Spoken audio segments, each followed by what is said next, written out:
Welcome, everybody. Before we get started, I got a statement to read. Governor DeSantis Executive Order number 20-112 and numbers 20-114, extended Executive Order number 20-69, which authorizes local government bodies to continue to conduct meetings without an in-person quorum at any specific location, and they can continue to hold meetings using the Communications Media Technology, or CMT. On April 6, 2020, the Jacksonville Beach City Council excuse me, further approved at their public meeting the use of CMT and the alternate start times to conduct the council meetings and briefings. Accordingly, the city council meeting is held in a modified manner using CMT. The council staff and public are not physically present in City Hall tonight. In a moment, the city attorney will explain CMT procedures and adaptations for public attendance and public comment that have been put in place and are being utilized. City council members and city personnel are appearing through CMT. The meeting will be open with the invocation. Is it Phil? So Phil, the ball is in your court, sir. Lord, please be with us tonight as we make decisions for the betterment of our community. Bless those serving our country in the military here and abroad, and be with our first responders. They're out there keeping the order and keeping everybody safe. It's in your name we pray. Amen. Amen. Thank you. If you would please rise and face the nearest flag. I pledge allegiance to the flag of the United States of America and to the republic for which it stands, one nation, under God, indivisible, with liberty and justice for all. Thank you very much. Now, City Attorney, would please state the CMT procedures and adaptations being utilized tonight. Mayor, I'm just going to add that the Governor's Executive Order 20-123, which was issued after we prepared the script, as it was just recently issued, it also further extends and authorizes our use of CMT. Okay. That order just came out and was effective as of today. So the city has provided several CMT options pursuant to the governor's authority, and instructions were provided in a duly published notice to the public and published online at the city's website, which provided for means for the public to attend, participate, view, and listen to the city council meeting tonight. The city provided in its published information that members of the public can view and listen via live stream on the City of Jacksonville Beach YouTube channel via Zoom technology. They can also listen to the meeting via phone. We published the dial information and web ID information. The city explained in that notice that there's no participant ID number, and just provided there's 2 or 3 simple steps to follow to attend by phone. The city provided notice of hearing or speech impaired access and provided those numbers as well. The city also provided that the public could submit questions and comments concerning any scheduled agenda item or any topic, or also for courtesy of the floor portion of the agenda. The public were provided opportunity to submit written comments to the city clerk via her email address, and we provided the email address. We also provided a US mail option and provided that mail address. Comments could also be dropped off at the box office at the main entrance, the drop box at the main entrance of City Hall. And we asked that the public just provide their full name and address, or if they were a city business owner, just please list the business name and business address as we normally would in any city council meeting. And we also provided a public comment submission form on the Jacksonville Beach website. And those comments will be read into the record during that particular agenda item or the courtesy of the floor. The submissions will be provided to the council. All the submissions will be public record. Written comments that are received by the deadline, and we provided a deadline that they could submit, the public could submit comments to. Those will be distributed to the mayor and the city council members. We limited written comments to 3-minute reading time, which is the standard for our city council meetings. And we also provided that public could attend by dialing up and utilizing the Zoom technology, which is a free website platform. The speakers would be limited to 3 minutes. We provided the information with respect to the Zoom platform. And we also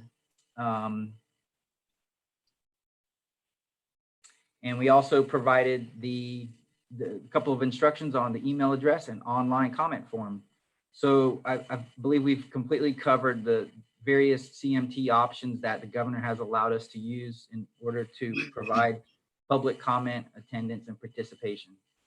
Thank you, Mayor. Thank you, Chris. Appreciate it. At this time, I'm going to go ahead and call the meeting to order. Madam Clerk, can we get a roll call, please? Councilmember Doherty.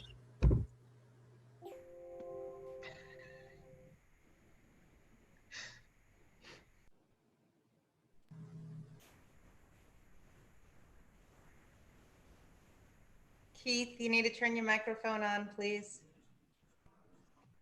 You want to hear me? She Now called we- your, say here. Oh, I didn't hear anything. I didn't hear Madam Clerk read my name. Councilmember Doherty. I'm here. Councilmember Demont. Here. Councilmember Golding.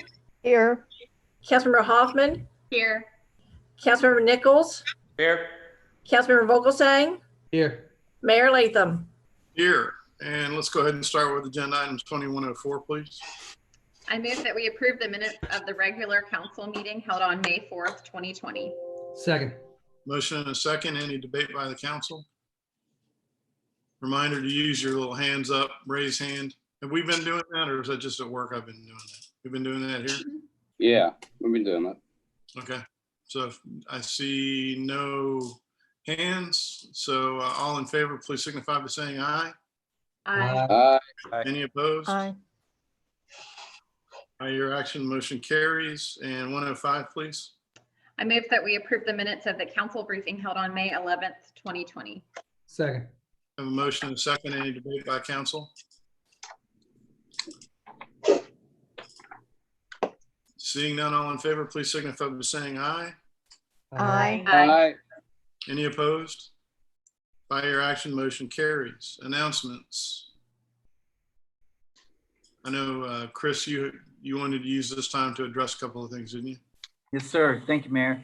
So just two items I'd like to use under announcements. One is just to renew the request that I've previously made at a city council public meeting, requesting a closed session in the case of SLG Investment Partnership LLP and Clear Channel Outdoor Inc. versus City of Jacksonville Beach, case number 2018 AP 121. And pursuant to Florida statute, I'm just required to request at a public meeting that I desire the advice of the council concerning that litigation. And the subject matter of the meeting will be confined to settlement negotiations and strategy sessions related to that litigation. And that I will provide reasonable public notice at a later time in compliance with the Florida statute. And I wanted to ask the council to carry forward my request, which was for a June 1st shade meeting, to June 15th at this time, or I could go later to July 20th, but there's a strategic reason why I'm asking for June 15th at this time. And again, I realize that we don't exactly know if there's going to be an in-person, so I can revisit this situation later in this request later in June. So I just would like to put on the record that shade meeting would be moved to June 15th. And I'm going to add to that same request the sister case to that matter, which is the City of Jacksonville Beach versus SLG Investment Partnership LLP. That's case number 16-2020 CA 2297. That's with respect to the city's action. And both of those would be a closed session of June 15th. Mayor, so the second issue for discussion is it relates to the sea turtle protection ordinance that's on the agenda tonight. And I wanted to provide some answers to the council and also to Councilwoman Dumont's questions that she posed at the last meeting and provide some information that I got from our departments. And on the meeting tonight is Matt Seeley from Beaches Energy and also George Knight from our Planning and Development Building Department. Both of them provided me with a great deal of information and participated in helping me get this information compiled for tonight. So, and then I'd also like to point out just a couple of the changes that I made between the first reading and the second reading of the ordinance. So let me go backwards. So for the ordinance, the change that occurred between the first reading and the second reading is that I added a definition for FWC certified wildlife lighting. So I previously did not have the Florida Wildlife Commission certified wildlife lighting actually defined. So we have that definition placed. There were a couple of sections in the ordinance where I made a scrivener's error and forgot the word control with respect to coastal construction control line. So I added that on a couple of occasions. There was a misspelled word I corrected, and we corrected the mentions of the industry approved tint from 45% to 15%. And that was another item that FWC recommended and the other model ordinances recommend be made. And so I ran that through our departments, and everyone seems to be in agreement with this new version, the one that's before the council tonight. With respect to answering some of the questions that were posed at the last meeting, some questions were asked that we'd like to get an estimate or approximate of how many facilities or structures or buildings in Jacksonville Beach would there be in terms of a percentage or approximate amount that would need to that would be faced with having to come into compliance with our ordinance. So our building department, again, George Knight's on the line.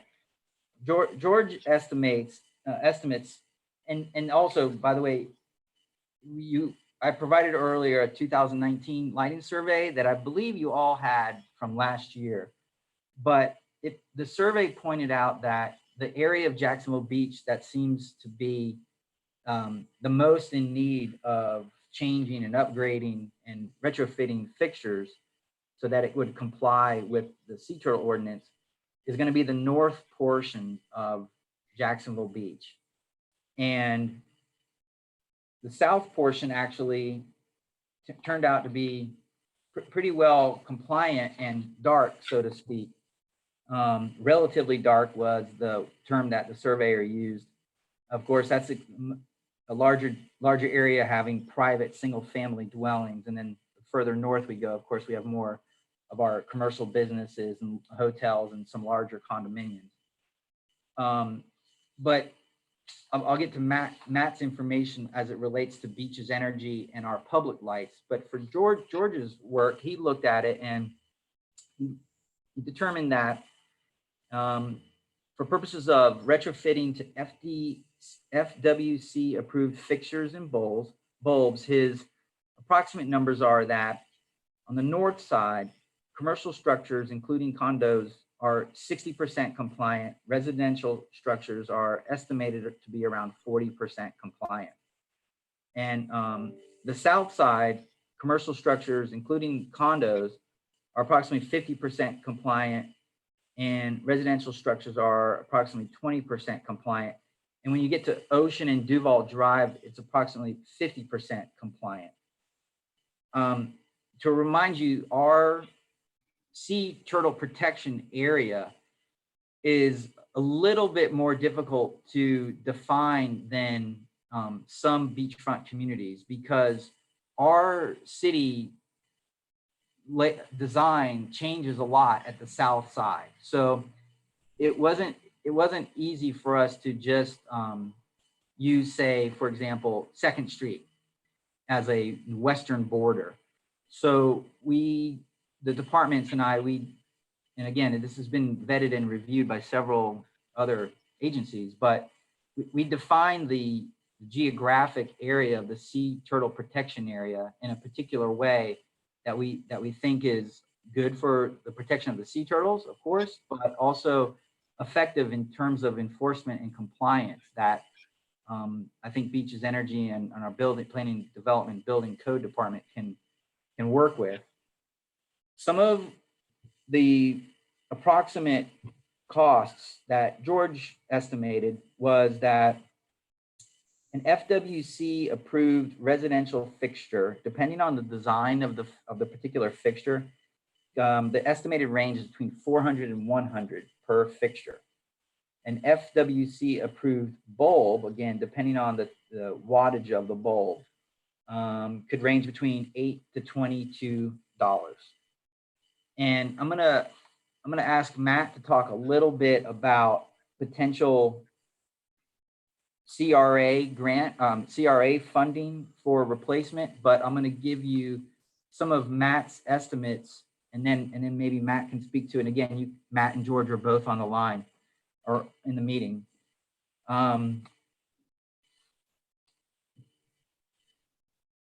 Currently, Beaches Energy employees coordinate turning off lights, and it takes approximately a couple of hours for Beaches Energy to turn off the lights, and normally they turn off approximately 15 to 20 lights during turtle season. Matt estimates that currently we are in compliance by turning off the lights, and the lights are typically identified by the Beach Sea Turtle Patrol. And that's our current practice. And then Matt has provided 4 different recommendations as to what we can do moving forward. And he doesn't have any one particular suggestion, but he just has 4 different options for recommendations as to how we can move forward. But apparently we currently have 35 locations where we could make some changes to the lighting. His first option is that we can find a sea turtle friendly light and change that out at all 35 locations. The estimated cost would be between $400 and $600 per fixture. Option 2 would be that we proceed as we have been, which is through shutting off the lights as identified by Beach Sea Turtle Patrol when they've identified active nests. The cost is approximately $100 a light for 35 locations to change out the photo cell to a Bluetooth photo cell, which allows him to shut off the lights remotely. That's another option. And option 3 is to actually modify surrounding landscaping to shield the lights from the beach. He doesn't have an estimated cost for that.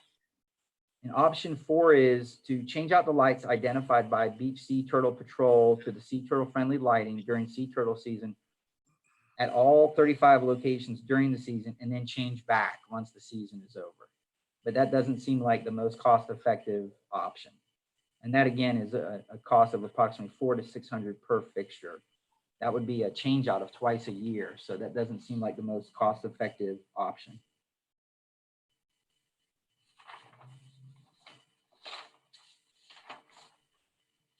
I also looked into grant opportunities for us to receive grant monies to help with our conversion, and potentially to also utilize some grant monies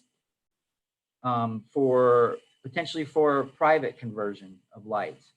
However, I'd have to say and recommend to the council that if we were to try to pursue a Department of the Interior grant, that application process is very labor intensive and very time consuming. And there was an estimate that it could take somewhere between 50 and 100 hours to manage that, apply for that grant, manage that grant. There's an extensive auditing and accounting process.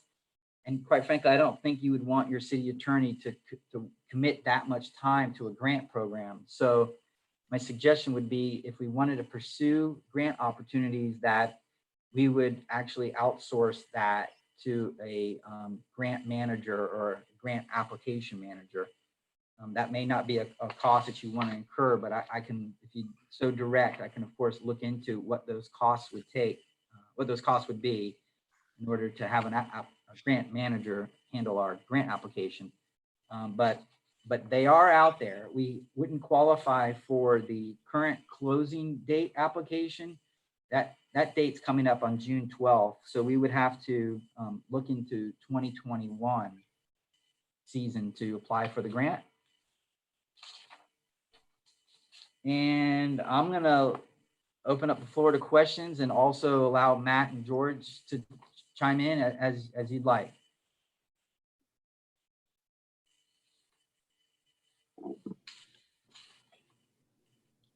I got a question for you, Chris. Are we prepared to move forward on this ordinance, knowing that there's a whole bunch of things that we need to consider before we finalize this? I think we're ready to move forward with it to get it into place, because it appears to me that our building department, code department, and Beaches Energy, Public Works, I think, and Jason, they've all given me indications that they're ready to get this into place, and we're able to handle it. Okay. I think we're okay, and we're in the sea turtle nesting season now, so Yeah. yeah, Okay. our team seems ready to go. Guys are ready. Thank you, sir. Ms. Golding? I had raised my hand because I had a question about the shade meeting. Can I ask about that real Sure. quickly? Yeah. I know that there was a scheduled hearing date with the judge in June. Yes. Do we know if that's still going to happen considering the COVID situation? Yes, and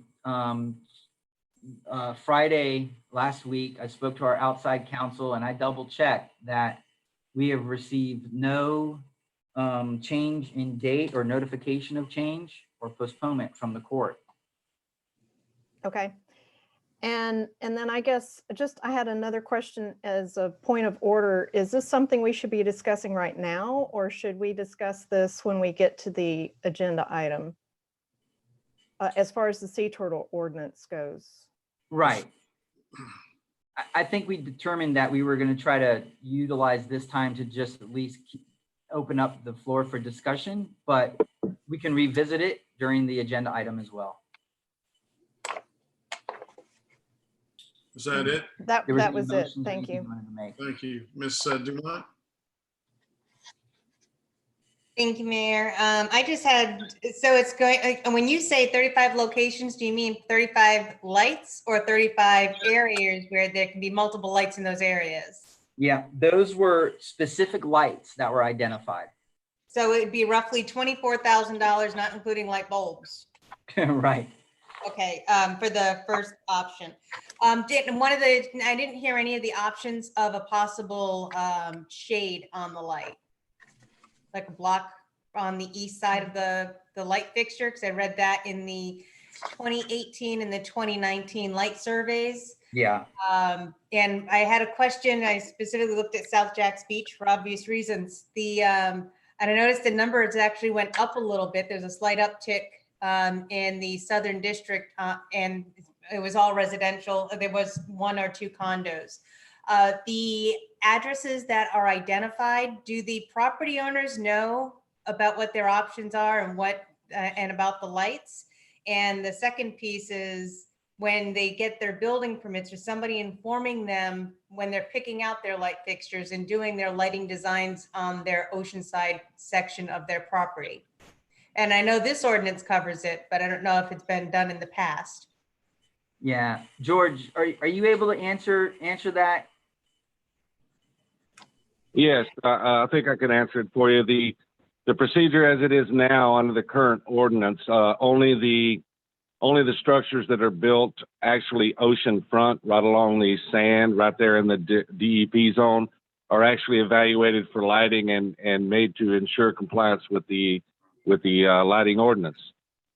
With the adoption of this ordinance, it will be everything basically east of First Street that will undergo that same review. So it is currently being done, but only on a small scale compared to what it would be done with the passing of this proposed ordinance. And those who are falling outside of compliance currently that were identified in the 2018 and 2019 light surveys, were those property owners notified of their light pollution? Yes, ma'am. All the ones that were flagged in that survey in 2018 or whenever the date it was, they were given a copy of the ordinance and notified that they were not in compliance. However, there's been little follow-up as to whether or not they have actually came into compliance. And there's no fine or anything for not being in compliance? No, ma'am, not at this time. Okay, thank you. Hey, Matt, are you able to share a little bit of information with the council about the discussions you had with Bill with respect to potential CRA funding? Yes. Can you hear me okay? Yep. Okay. There's the project going on right now for the downtown redevelopment, and the Dix Height basically went through and identified all the end zones that LG Squared, who did the survey last May, identified and called for replacement. So as we were going through the project evaluation with Dix Height, we didn't really have a solution at the time. So they just kind of recommended an LED light and did a photometric study based off a test and evaluation project that we had done. Since then, though, the LED light manufacturers have come out with more Sea Turtle compliant. And that's basically, if you think about it, the one issue is these lights put out about 25% of the light of typical lights. And so they've been really trying to work on, increasing that and making it better. And regarding the shield question, we're trying to find hurricane-friendly shields, and that kind of also ties in with the LED bulbs, so we don't have flying debris during the storms right on the beach. And so we have found one that we think we want to test for test and evaluation. It's very low profile, but that way we have the real amber light as well as the shield, which would never need to be changed or anything like that. But again, we do have probably public interest at mind that we would want to try to get some feedback, at least from a beach's energy perspective. And the CRA then again is just once we do test and evaluate, if we decide to go forward with one of these lights, we need to provide them with the photometric, the actual output of the light, so they can sort of redo their study a little bit in those areas that would be changed, primarily the end zones. Matt, can you also speak a little bit to the number of fixtures that you all have tried down on First Ave South for pilot testing? And currently we're on our second one in operation, and we have a third one. Again, the main difference with this one is the low profile shield, and they're LED. So that's there's kind of two ways to build these LEDs. There's actual ones that are truly colored LED lights that meet the requirements. And then there's ones that are just colored, and we're trying to avoid the colored lens because those kind of fade over time and things like that. So we're actually trying to find a true one. So the second one for test, well, really the third one, but the first one we really kind of ruled out. So we're on the third one, but the second one for test and evaluation is coming in soon. Thanks, Matt. Anybody else have any questions for Matt? Just a final point, Mayor. I have a hand up. Oh, sorry. No, I've got two in the queue. Oh, okay, sorry. No, you're right. Chris, go ahead. I just wanted to add that Beaches Energy and Public Works is working together on the Clean Flat Dark campaign. That's still ongoing, right, Matt? Yes. Okay. Okay. Mr. Dorgan's next on the queue. Thank you, sir. With regards to the CRA, I mean, I think we can all agree that the downtown area has had problems for as long as I can remember, with our residents complaining about how dimly lit and uninviting it looks. We've tried amber lights in the past. I think they make the area look worse. Have we considered adjusting the height of the lights so that we can shield the sea turtles whilst at the same time eliminating common areas? Because the boardwalk, the beach ends, the parking lots are, in my opinion, unsafely lit. And, you know, I don't think by putting lower wattage lights in there, while it serves a purpose to the sea turtles, it's not really going to work for humans. There has to be a solution that's going to suit both issues. And, you know, I would hate to see us spend all this money and people go through the time and effort for it to fail and us to have to start over again, because I recall that these lights were changed out in the last maybe 5 to 8 years. So I don't know who that question was before, but I want to know if we discovered, or if we looked into lowering the light post sizes to along the boardwalks and common areas. That's probably a really good question for the CRA, the Dixie, who's doing the study, because they Right. did a lot of that study. And right now, for example, on 2nd Avenue North, near the restrooms, they identified approximately 4 of those kind of shorter Granvilles in that area. Mhm. And so the one thing I'd like to point out is the survey, when they did the survey, they just walked along. They didn't identify sea turtle nests. They just identified areas from basically the high water sea line that they could see white light, whether it's from buildings, public lighting, or anything like that. So the one thing we're doing to stay in compliant, of those 35, maybe only 3 actually have nests that would be within range of those lights. And we only have to shut off 3 or change out 3. So the one good thing to do, you know, for this year, we're staying compliant, is we'll actually turn them off and tag them. So, you know, the public knows that we're shut off for sea turtles and it's not just an outage or something like that. But we definitely, that's what we're trying to balance, is the security and the public concern with sea turtle friendliness. And one of the options does include just changing out the heads, that possibly, so at least we still have some light in the area. Of course, it won't be as good. You know, I think technology in the future will offer us probably more solutions when it comes to this, but it's not there yet. So possibly where we can change the light color after a certain time, things like that. But we do need to try to fill this void in between. Okay, So, thank you. to answer your question, yes, but we really, most of the poles are either, they're actually on first, and to go much shorter, then you're having to add a lot of lights, and you're talking probably, you know, tearing up the streets and everything to add more lights on a shorter pole.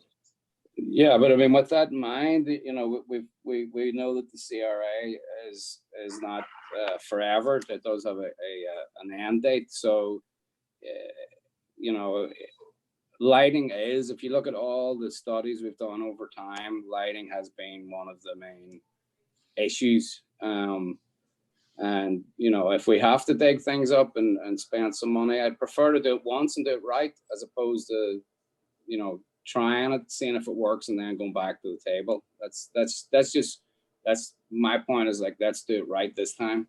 So I'm sure everybody would agree. Thank you, sir. Ms. Golding, quick revisit. Yeah, Chris, you gave us some numbers. You said that some properties, the commercial properties and residential properties, percentages that were compliant.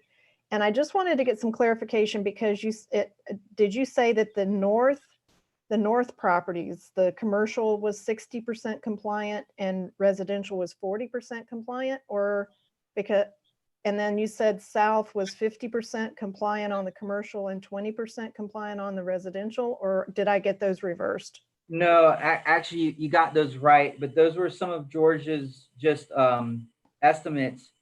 And I realized that the north side, and, you know, has significant number of commercial structures and condos, but no, you got those numbers right.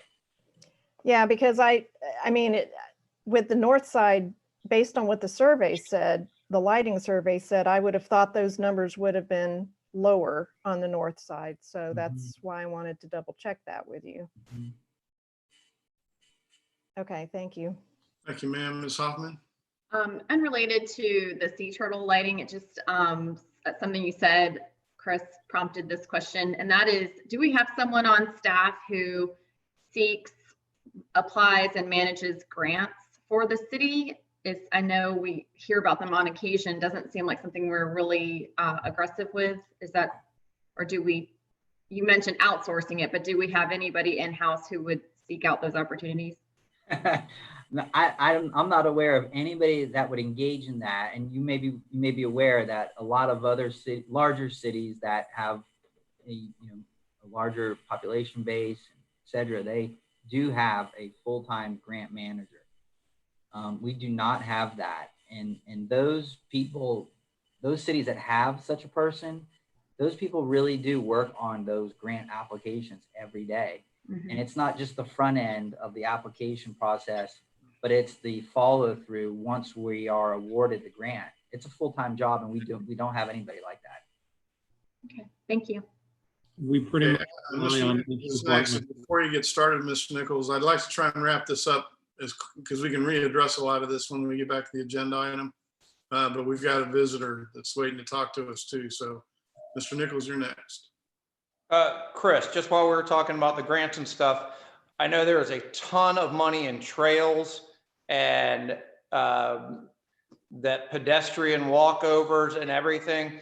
I'd really like to, I know Flagler County's just got a ton of money for it. And this is money that's specifically identified for trails. And I think Jacksonville Beach could get a lot of money to get the sidewalks in, everything we need done. So I would definitely look into that. I can get you some information if you'd like. Absolutely. I'm familiar with those. And there's also grants for water activities and recreational activities, boat ramps. There's a lot of them. I'll be glad to look at all of those. Yeah. I mean, Flagler County just got $7 million to do a trail. I will definitely look. I love grant money. Yep. Okay. Okay, thank you. Are there any unrelated announcements that Chris didn't speak to? Okay, seeing none, we'll move on to courtesy of the floor. Madam Clerk, did we have anybody registered for courtesy of the floor?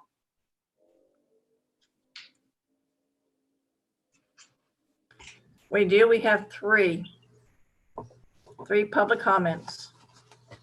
Okay. I'm going to set a timer for 3 minutes and ask you to read your comments, please, and I'll let you know if you get close.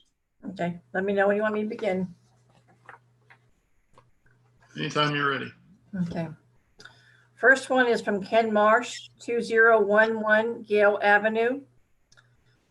And he begins with, because the next agenda item includes a TIP presentation of our priority road projects, I felt that this was a good opportunity to advise council that in late February of this year, Mayor Latham asked if I would be willing to volunteer as a beaches representative of the TPO Citizens Action Committee. I enthusiastically accepted this challenge, presented my resume, and was subsequently approved by the board.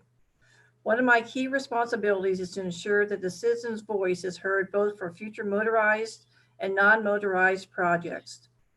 I do not want to steal any of Denise's thunder as she goes through the TIP road project document. What I would like to discuss tonight is for council to consider having a future discussion regarding Jacksonville Beach's role in fulfilling the East Coast Greenway project. Essentially, the East Coast Greenway is a walking and biking route stretching from Maine to Florida, connecting our nation's most popular corridor. It offers a safe place for bicyclists, walkers, runners of all ages and abilities to commute, exercise, and visit destinations along the route. Currently, there is a recommended proposed route through the beaches. Most of the route falls short of safety criteria necessary to be designated as a greenway, multi-use trail. If you look at the route from Mayport Ferry to Volano, a distance of approximately 35 miles, there is a small couple of blocks in Neptune Beach that runs along Florida Boulevard from Atlantic Boulevard to Jarboe Park. That is an existing and authorized greenway route. It's important to note that Atlantic Beach has authorized by resolution a future feasibility study for a multi-use trail along a portion of Mayport Road. In addition, St. Johns County is currently reviewing a study of a trail along A1A from Michler's Landing to Volano. One thing is certainly evident to me during this virus crisis is that I see more runners, walkers, and cyclists enjoying First Street along Jacksonville Beach than ever before. Our residents are extremely active community that enjoy our outdoors. Currently, we have many constraints within our network of streets, but that does not prohibit us from developing a transportation plan whereby future road projects also consider executing the East Coast Greenway throughout our city limits. Again, I thank Mayor Latham for giving me this opportunity with the TPO, and I will be glad to be a resource and support in any possible way. Thank you, ma'am. 2 minutes and 48 seconds. And you can start the next one when you're ready. Okay.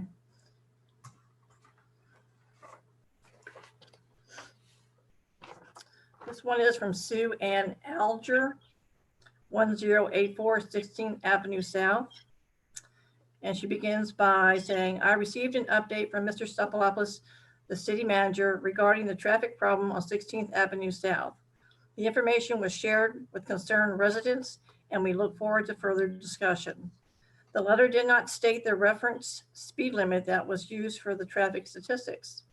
One must assume the reference speed limit used is 15 miles an hour, although it's hard to believe that only 1% of the vehicles are traveling at speeds that result in a traffic violation. No other speed limit is posted on 13th Avenue South or 16th Avenue South, and only one watch children sign is posted, and is posted on 13th Avenue South. A school speed limit crossing and speed limit posting are found near Roberts Avenue. We request that 16th Avenue South be posted with a 15-mile-per-hour speed limit sign consistent with the school posting.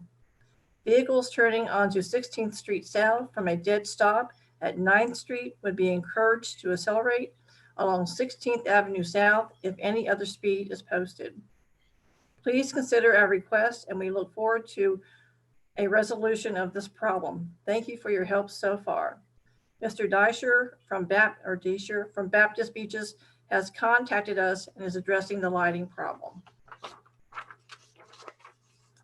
Minute 30. Thank you, ma'am. Maybe Okay. you're ready for the third one. The last one I have is from Casey Jones, 13150 Yamasi Trail.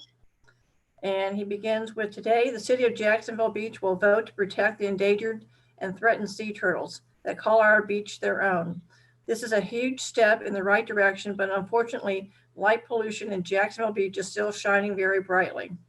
The illegal parking lot lights adjacent to the beach are still there and shining onto the beach. First Street lights are not shielded on the west side of the street. Why? I don't know. And that's all that I have. Okay, great. Thank you, ma'am. Mhm. And at this time, Denise, I'm sorry it's taken so long, but I want to introduce my colleague from the FTPO, Denise Bunneworth, who is going to take a little bit of time to talk to us about the TIP program. Thank you. Oh, let me just do this. There she is. Hi, Denise. Hi. I wanted to start with the public comment from the CAC member about the trail. We have a study, we just adopted, as you know, Mayor, last week, the Unified Planning Work Program. In the second year of the Unified Planning Work Program, there is a study to look at the East Coast Greenway Trail through the Three Beaches communities. That's the first step. That is a trail study like that is ongoing now in St. Johns County. That isn't guaranteeing funding. It's just the first step is to have the study. So we are working to advance that project. As far as the Transportation Improvement Program tonight, I just have a few projects for you that I've pulled from the larger document that are out at the beach. They aren't all in Jacksonville Beach, they're at all the beaches. So the first is Atlantic Boulevard at 3rd Street, their intersection modification, and that's funded for construction in the new fiscal year, which is 2020, 2021, the year beginning July 1. Also on Atlantic Boulevard, the bridge across the Intercoastal at San Pablo, at the San Pablo River, is funded for construction and just rehab really in the following fiscal year, which is 21, 22. And the Intercoastal Waterway Bridge at JTB is funded for construction for rehab in fiscal year 22, 23. Mayport Road from Atlantic Boulevard to the Naval Station is going to have a safety project. This is not the complete street study that we hope to have. we may be possibly a road diet to give us some bike lanes. This is just a safety project, probably at the intersections. That's funded in fiscal 21-22. However, the road diet project is on our list of priority projects, so hopefully it will be advanced maybe next year or the year after into the work program. Then we have A1A from Atlantic from 2nd Avenue North to Bay Street, some pedestrian safety improvements funded in the current fiscal year, in fiscal year 2020-21. And then resurfacing of Wonderwood Drive from Wampy to the Intercoastal Waterway is funded in fiscal 21-22. And that's what I have. Does anybody have any questions? Ms. Golding. Hi, Denise. Can you tell us a little bit more about the pedestrian safety improvements that are going to be done along A1A? I suspect that they are probably some improved crosswalks. I can try and get some more detail, and I will email the information that I get from DOT. I'm thinking it's probably some improved, maybe at intersections, maybe crosswalk, mid-block crossings, but I don't know specifically. So I'll see what I can find out for you. I know this is not necessarily a pedestrian issue, and it's probably an FDOT issue. I asked Mike about this a few weeks ago, but along A1A, certainly, well, along a lot of A1A actually in Jack's Beach, I drove the entire length, and we are missing a lot of street signs that, you know, like indicate what avenue it is, which can be real problematic, whether you're a pedestrian or whether you're a vehicle driving through our community. And I don't know what that falls under. Mike was thinking that might be FDOT, so I wanted to bring that up publicly. Yeah, I can ask. I don't think that they do the street signs. I think that's local, but I can find out at the same time. All right, thank you. Okay. Anyone else have anything for Denise? Denise, thanks very much for being here and updating us on the TIP program. It's my pleasure. And thank you. Great evening. You too. Thank you. Okay, and we're moving on to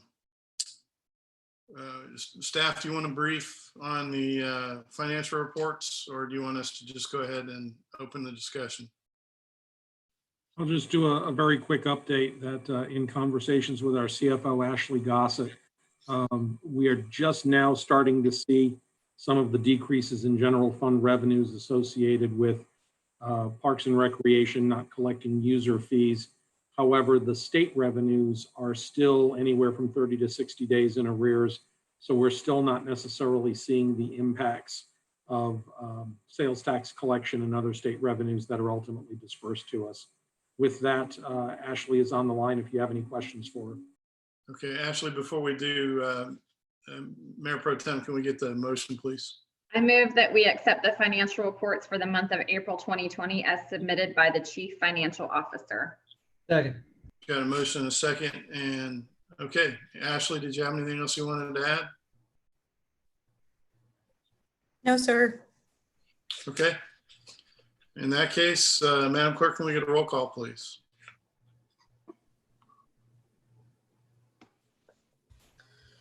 Councilmember Doherty, Yes. Councilmember Demont, Yes. Councilmember Golding, Yes. Councilmember Hoffman, Yes. Councilmember Nichols, Yes. Councilmember Vogelsang, Yes. Mayor Latham. Yes, and for the record, I noticed there were no hands up. I should have mentioned that before I called for the vote, but I didn't see any hands up. And staff, are you ready to brief 108? Yes, this next item is really just a clarifying agreement with the St. Johns River Water Management District. We've had an agreement with them for a number of years. However, in previous years, the equipment that they have was located from one of our properties, which was Water Plant 2, to another one of our properties located on the stormwater system, of which there should be an attachment with your agenda memo. This is really just a clarifying agreement that rectifies the location of the equipment that St. Johns River Water Management District has placed on our property. And Public Works Director Barron is here if you have any questions. Any questions from the council?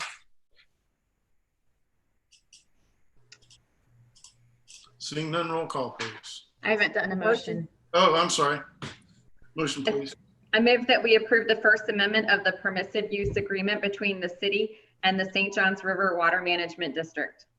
Second. Got a motion and a second now. Is there any additional discussion or debate? Seeing none, roll call, please. Councilmember Demont, Yes. Councilmember Golding, Yes. Councilmember Hoffman, Yes. Councilmember Nichols, Yes.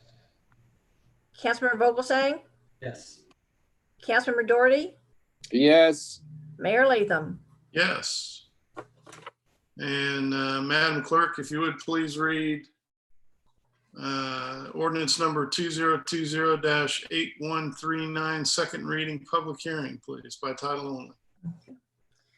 An ordinance amending Chapter 31, Traffic and Motor Vehicles, Article 1, in general, Section 31-5, riding bicycles on sidewalks prohibited, of the City of Jacksonville Beach Code of Ordinances, changing the title, removing the prohibition of riding bicycles on public sidewalks, and adding multiple subsections that authorize, regulate, or prohibit use of certain other devices on sidewalks, providing for legislative findings, repeal conflicts, severability, codification, and an effective date. Thank you, ma'am. The ordinance is before the council for a public hearing and consideration on its second reading. I will now open the public hearing on ordinance number 2020-8139. Madam Clerk, are there any public comments submitted from any parties? No, sir. Okay. Jacob, Communications Manager, are there any calls in the queue? There are not. Okay. In that case, we'll close the public hearing and request a motion to adopt the ordinance as read by title, please. I move that we adopt ordinance number 2020-8139 to make amendments to section 31-5 of the City Code of Ordinances to change the title to remove the prohibition of riding bicycles on sidewalks, adding multiple subsections that authorize, regulate, or prohibit use of certain other devices on sidewalks to conform to Florida statute regulations. Second. Got a motion and a second. We're going to open the floor for discussion. Ms. Golding? Thank you, Mayor. One thing I wanted to mention real quick is I did some research, and Atlantic Beach and Neptune Beach do not prohibit bicycles on sidewalks. So this will, I think, make us all consistent. And I wanted to point out that Florida statute 316.008 subsection 7A, that's the section that that states that a county or municipality may enact an ordinance to permit, control, or regulate the operation of vehicles, golf carts, mopeds, motorized scooters, and electric personal assistive mobility devices on sidewalks or sidewalk areas when such is permissible under federal law. And then it goes on to say the ordinance must restrict such vehicles or devices to a maximum speed of 15 miles per hour in such areas. And we don't specifically do that in our ordinance. We don't have anything that limits the speed of the electric personal assistive mobility devices to 15 miles per hour. So I just want to recommend that we add this to our ordinance in subsection K.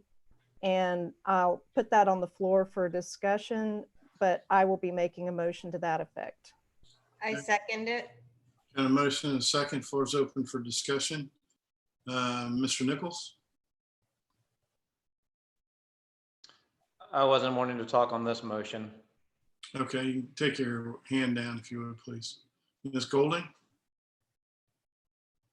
That was it. I just wanted to make the motion. Okay, we have a motion on the floor for a modification. Mr. Doherty, you have something to ask. Mr. You need Doherty? to unmute yourself, Keith. Sorry, could you repeat your motion again, please? My motion would be to modify section K of our ordinance to state that no person shall operate an electric personal assistive mobility device on a sidewalk at a speed greater than 15 miles per hour. Okay, thank you. Appreciate it. And Ms. Hoffman.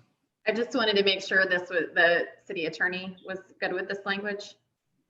Mr. Ambrosio. right? Yes, sir. Yes, ma'am. I can add that sentence to section K, and I agree it should be added. Thank you.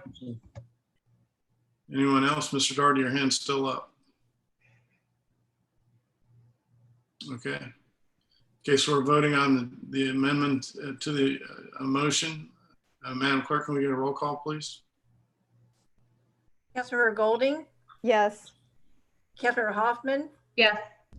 Councilmember Nichols, Yes. Councilmember Vogelsang, Yes. Councilmember Doherty, Yes. Councilmember Demont, Yes. Mayor Latham. Yes. Okay, motion passes for the amendment. We're back on the original ordinance, and Mr. Nichols. I just had a question about vehicles parking in their driveways but blocking sidewalks. Legally, where are we with that? Are they allowed to block sidewalks? Does anybody ever get a fine for doing that? They're not allowed to do that. It's in our code. I can't pinpoint it immediately, but it's in our code. In terms of enforcement, I would have to defer to either Gene Paul or George Knight, but I think George is still here. But I don't know the other answers to that. This would likely be a police issue. Chief Smith, if you can hear us online, would you like to comment on our enforcement of people parking vehicles where they block a sidewalk? Yes, can you hear me? Loud and clear. It is unlawful to block. It is unlawful to block sidewalks with your vehicle in driveways. When we enforce it, when we get a complaint, there was a lot of complaints about the short-term rental people doing it, and then when we started enforcing it to all the surrounding neighbors too, it didn't go over too well.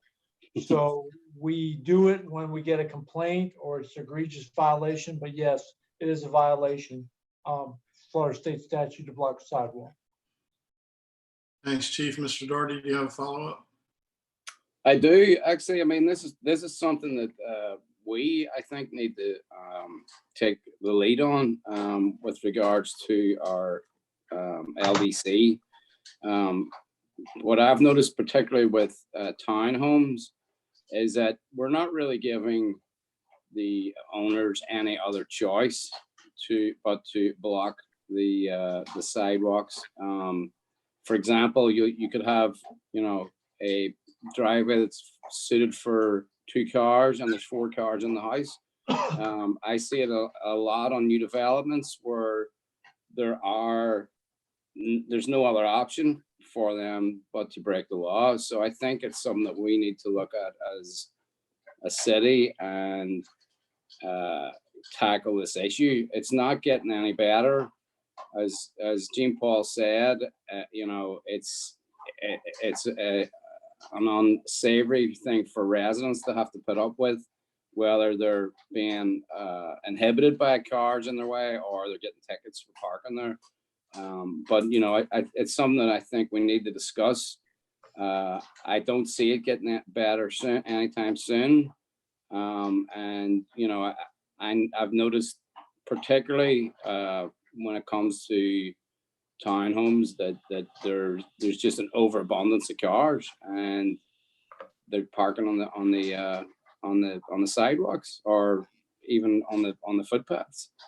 So yeah, I mean that's something. It's not the right time to talk about it now, but I think since it's been brought up, we should maybe look at it in the future. Thank you. Thank you, sir. We got a motion on the floor. Is there any other discussion or debate for the ordinance before we take it to vote? Okay, Madam Clerk, can we get a roll call, please? Councilmember Hoffman, Yes. Councilmember Nichols, Yes. Councilmember Vogelsang, Yes. Councilmember Doherty, Yes. Councilmember Demont, Yes. Councilmember Golding, Yes. Mayor Latham. Yes. And we're moving on to agenda item 110. Madam Clerk, if you would please read ordinance number 2020-8140. Second reading, public hearing by title only, please.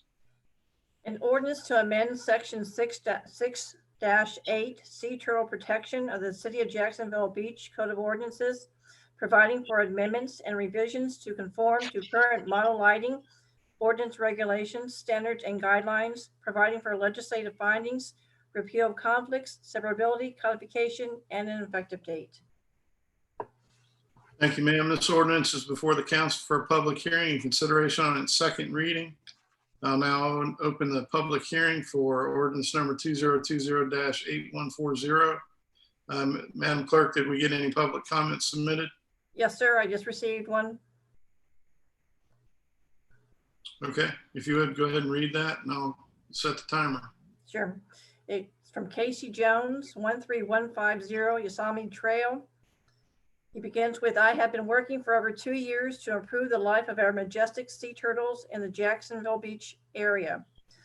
I've had to start another 100,000 petition to get your attention. This new sea turtle lighting ordinance is a great step in the right direction. Special thanks to the city manager, Mike, and Chris for working hard. That was listed as for this agenda item? I'm sorry? You had that listed for this agenda item?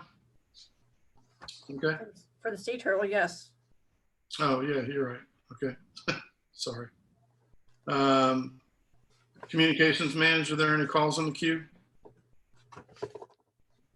No calls in the queue, but it looks like we just got another public comment to read. Just came in. Okay.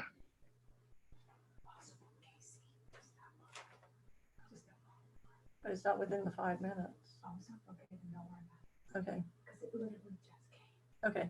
This one just came in. They're supposed to submit them within 5 minutes of the agenda item. Okay. I mean, that's what's being published. Is that correct, city attorney? Yes, sir, that's correct.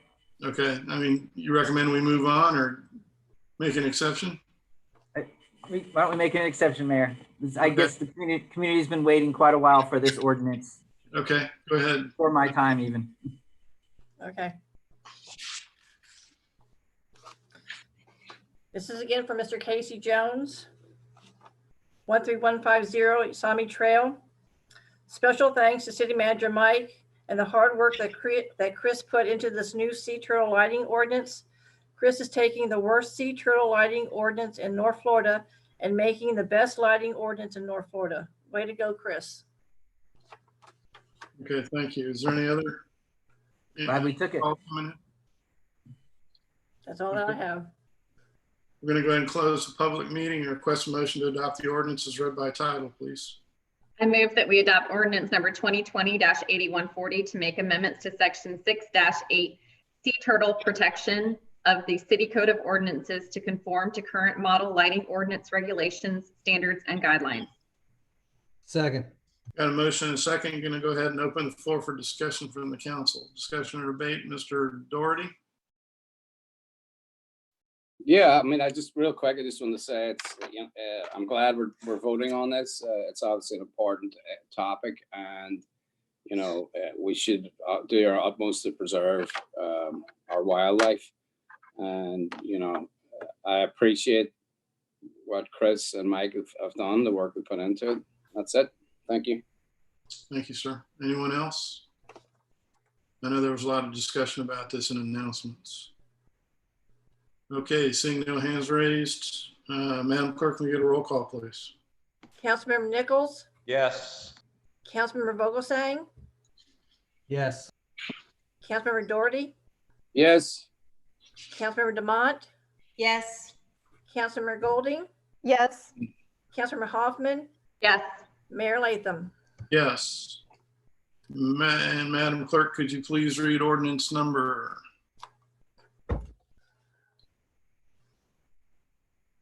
2020-8141, second reading, public hearing by title only, please. An ordinance of the city of Jacksonville Beach, Florida, submitting to the electors of Jacksonville Beach proposed amendments to the charter of the city of Jacksonville Beach, providing ballot titles, summaries, and text for the proposed amendments, providing directions to the city clerk, providing for severability, providing for an effective date for approved amendments, providing for an effective date for the ordinance. Thank you, ma'am. This ordinance is before the council for a public hearing and consideration of the second reading. I'll now open the public hearing on ordinance number 2020-8141. And Madam Clerk, did you have any public comment forms? No, sir. Thank you, ma'am. And Jacob, Communications Manager, any calls in the queue? Nothing in the queue. Nothing in the queue. Okay, we're going to close the public hearing and request a motion to adopt the ordinance as read by title. I move that we adopt ordinance number 2020-8141, making amendments to the city charter to create the requirements and procedures for removal of the city manager and city attorney, and the requirements and procedures for the elimination of city departments, and standards for council and appointees to not interfere with the performance of city employee duties, appointments, or removals, and provide enforcement provisions. Second. Got a motion and a second. This is a second reading and I don't see any hands. City Manager, would you like to make any comments? No? Would not. Okay, hands are coming up. Ms. Dumont.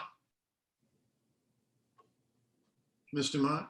Yeah, sorry, I clicked on the wrong screen. I'm looking at the ordinance. I contacted the, I contacted Chris and asked about the first proposal under A, the ballot proposal, I guess it's B. We're asking two separate questions. One is supermajority to remove the city manager, and the second one being removing gender-specific references to a city manager. So, Chris, were you able to get any information on that? Because it's two separate questions. So somebody might not want to do the supermajority, but wants to do the gender-specific, or doesn't want to make it gender neutral, but does want to do the supermajority. Yes, and I recalled my conversation that I had with our charter expert, Cliff Shepard, and that he's, of course, revised charters for dozens of cities, and this stylistic change, the gender specific language change, he has worked this into such in the way that he's done for us, where he's included this.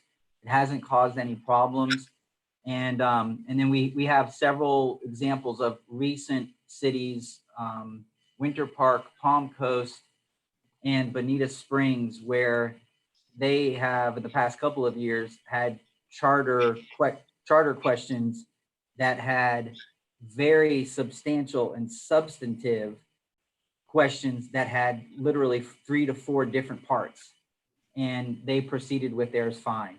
So I don't think we're going to have a problem, and we don't suggest that we break it up, and it hasn't been a problem for Cliff in the past. I think we're okay. All right. Wanted to check on that. And then the other piece, and we discussed this at the last meeting with the, oh, I went too far. Under section C, subsection C, section 27, term of appointment.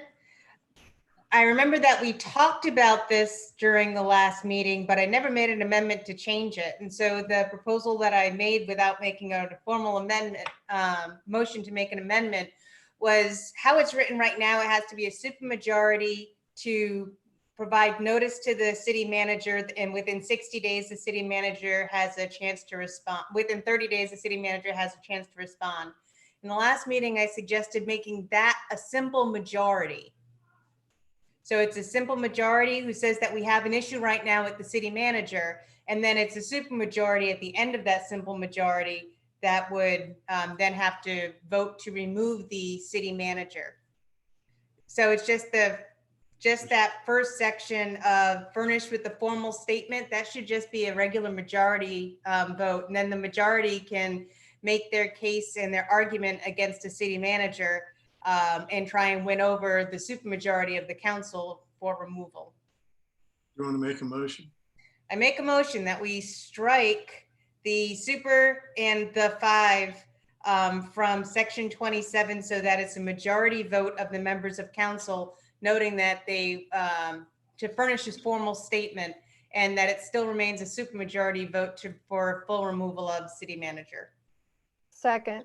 Got a motion and a second. I'm going to open the floor for discussion. The only hands I see up are Ms. Dumont and there's Mr. Nichols. Mr. Nichols.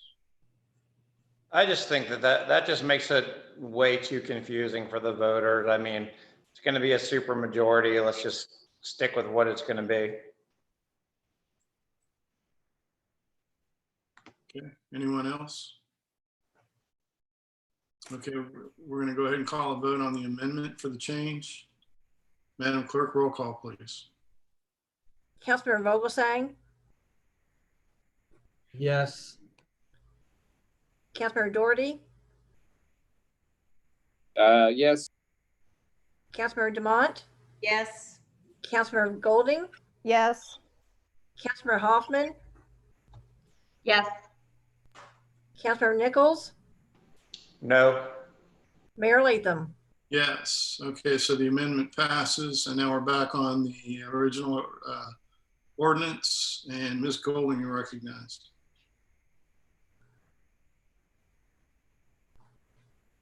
Sorry, I had trouble unmuting myself. I just wanted to put something out there for discussion because I was doing some research in the city of Fernandina. In their charter, they, let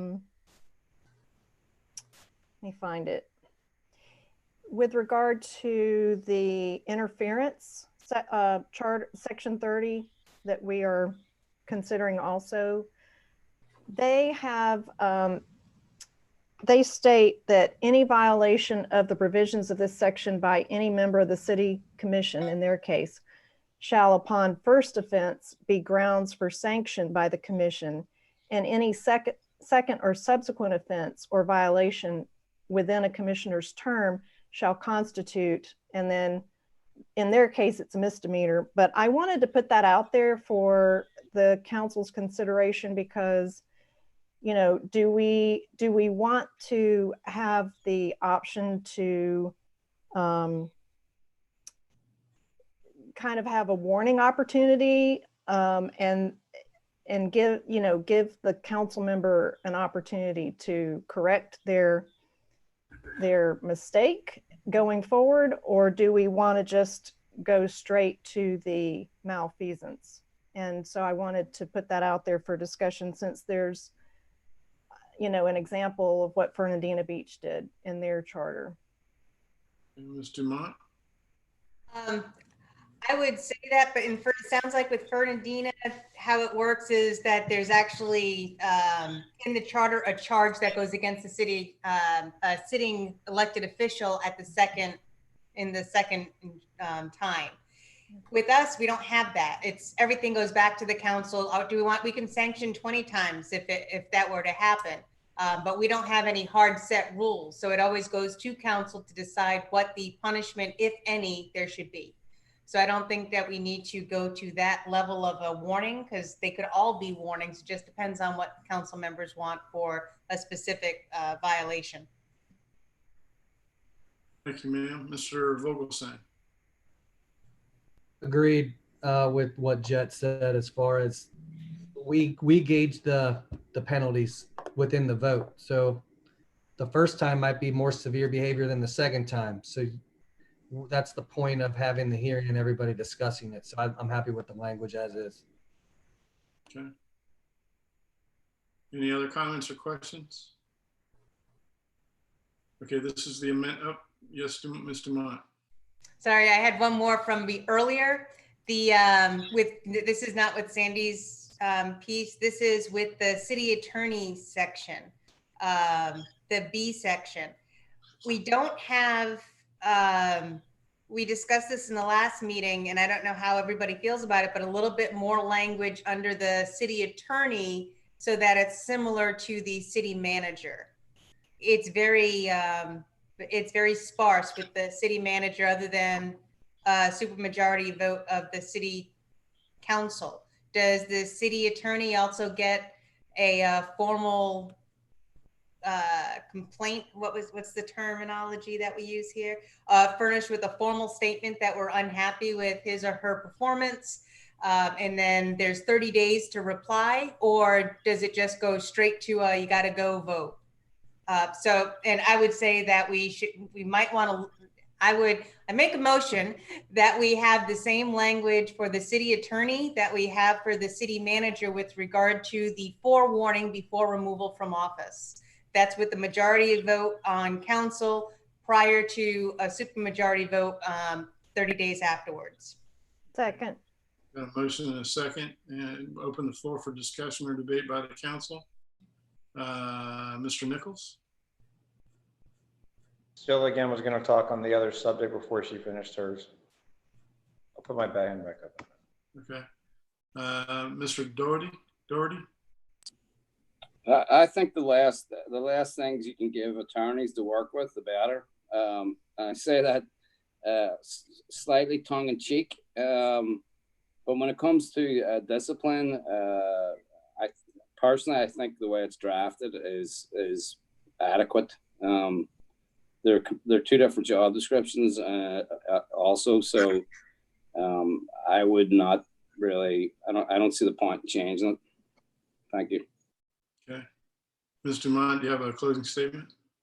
No, I just think that it should align better, because with the city manager should know if he or she is not doing an adequate job for the majority of council before vote to remove the attorney comes before council. Right now, how it's written, there's no forewarning. It can just come up and you got to go. Okay, thank you. Ms. Hoffman? I tend to agree that they should be repetitive, since these are the only two positions that serve at the pleasure of the city council. I just wanted to see if there was a reason, Mr. Ambrosio, that language was not included for the city attorney section. Two reasons. One is that the way that the sections of our current code of ordinances are drafted with respect to city attorney, they are very minimal. Probably because we haven't had an in-house city attorney. But if you recall, we were just adding on to what was currently existing under the city attorney section, and there just isn't much under the city attorney section. And so we were adding on what we were under the impression was, which was the removal, the desire about the removal vote. So we didn't add to the section of the city attorney in any other way, just that. So if you pulled up our code of ordinances, the city attorney section is very bare. And then second, and this is against my own personal interest, but as your advisor, it's not uncommon to see in cities throughout the state of Florida the provision that we have under the city manager with respect to the notification and a hearing process. And it's not typically placed under the city attorney section. So, okay, so you're comfortable with it as written? Yes, I am, because if I'm not doing a good job, I should be out of here anyway and to get someone better. Yep. Doherty, your hand's still up. Did you still want to speak?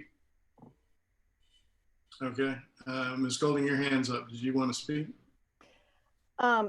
So thank you, Chris, for sending out the ordinances that you had researched, or the charters, I guess, that you had researched with the other cities, because I did look through that. And there were cities and counties who actually had their charter officers, all of the language was the same for all the charter officers. And so I would be comfortable with supporting Ms. Dumont's motion, because I did see consistency.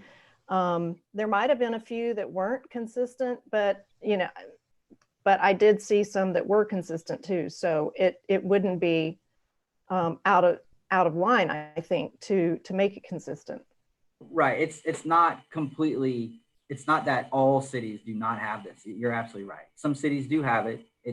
I would just say, in honesty, a majority of them don't have it, but there are certainly cities that do have that. And typically it is with all three offices, manager, attorney, clerk, typically have that provision provided for all three of those offices.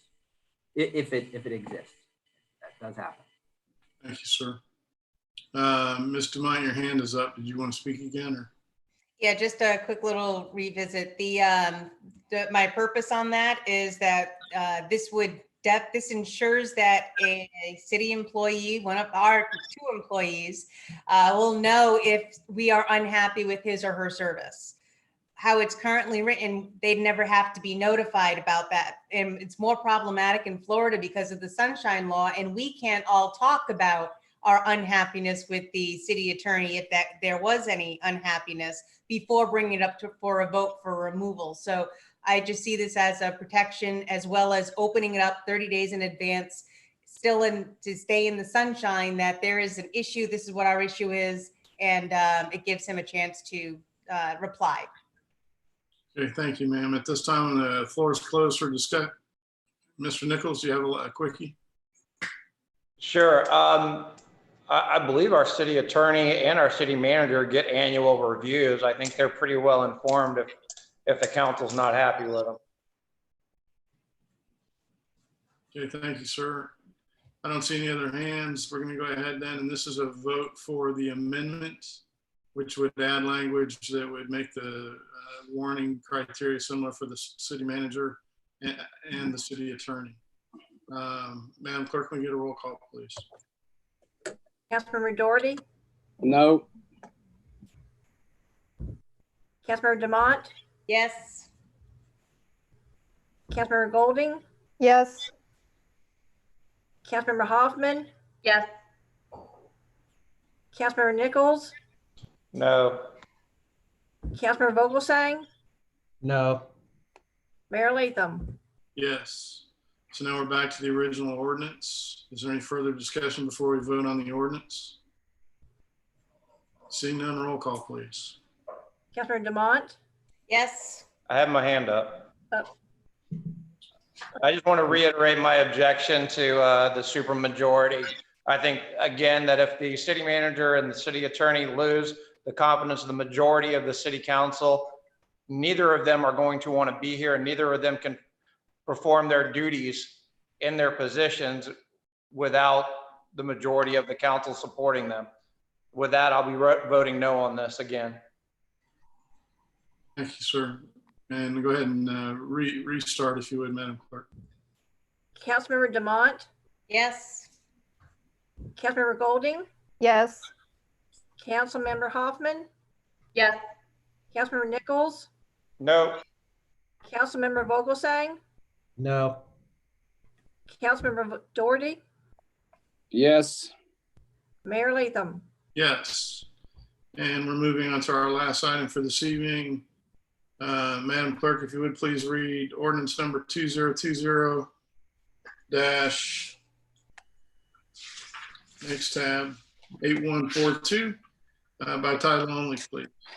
An ordinance of the city of Jacksonville Beach amending chapter 30, article 3, section 30-34A, additional homestead exemptions authorized of the city code of ordinances to increase the amount of additional homestead exemption for low-income persons aged 65 years and over from $25,000 to $50,000, consistent with state law, directing the clerk to provide a copy of this ordinance upon council approval to the Duval County property appraiser, providing for legislative findings, repeal conflicts, severability, and an effective date.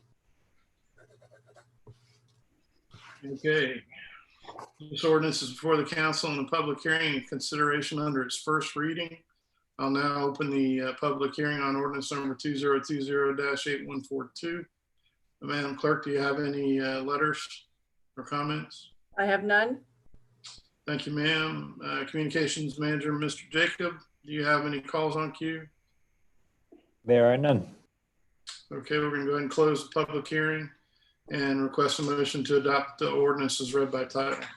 I move that we adopt ordinance number 2020-8142 to amend City Code of Ordinances, section 30-34A, to increase the low-income senior additional homestead exemption from $25,000 to $50,000. Second. Got a motion and a second. Before we open the floor to the council, city manager, do you want to, since this is the first reading, you want to take a little time on this or have Ashley talk about it? Just a couple quick comments. This item was actually brought to council at a previous briefing. There were no comments from council last time, which is why we moved it forward for consideration tonight on first reading. The property appraiser has indicated that the approximate impact to the city of Jacksonville Beach is just over $10,000 per year by participating in this particular program. Again, CFO Gossett is on the line if you have any questions for her as well. Thank you, sir. And open the floor to the council, Ms. Golding. Thank you, Mayor. I just wanted to share with the council that I reached out to the property appraiser's office and I got some additional data that I just wanted to share with you. The total residential parcels that we have in Jax Beach are 10,528. And the residential parcels that are homesteaded or have the homestead exemption are 6,426. So that's essentially 61% of our residential parcels have homestead exemptions. So with 104 of those being senior owned properties, that's only 1.6% of our homesteaded properties. So just thought I would share that data with you. Thank you, ma'am. Anyone else have anything to say or a question to ask? Okay, this is Ms. Dumont. I fully support this. I think it's a great program to make sure that people can age in their homes appropriately. We have wonderful supporting services here at the beach for people who are getting older, and I fully support this. Thank you, ma'am. Anybody else? Madam Clerk, can we get a roll call, please? Councilmember Golding, Yes. Councilmember Hoffman, Yes. Councilmember Nichols, Yes. Councilmember Vogelsang, Yes. Councilmember Doherty, Yes. Councilmember Demont, Yes. Mayor Latham. Yes. And city manager or city attorney, did you have anything else that you wanted to brief tonight before we wrap up? Yes, sir. I can answer a question that Councilmember Doherty had with respect to potential confusion about restaurant closing times. And I read the governor's executive orders and then Mayor Curry's orders. And so far at this point, I don't find any order that prohibits the hours with respect to restaurants. So I would say that we default to our code. And I don't see anything in the state or Duval County orders that speak otherwise. I appreciate that, Chris. I was using the very knowledgeable Facebook as my research tool, so I'm glad that you were able to clarify things. Thank you. Okay, this meeting's adjourned. Thank you, guys. Have a good night. Thanks, everyone. Thank you. Have a good Good night. night. See ya. Thank you.